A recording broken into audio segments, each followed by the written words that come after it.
Hey, let me show you how you can fix this problem when you entered your incorrect PIN too many times and you have to wait for like 30 minutes before trying again.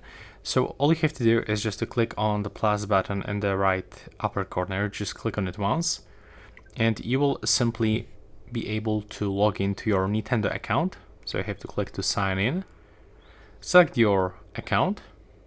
Now just be patient and wait a little bit. You will be redirected into the website.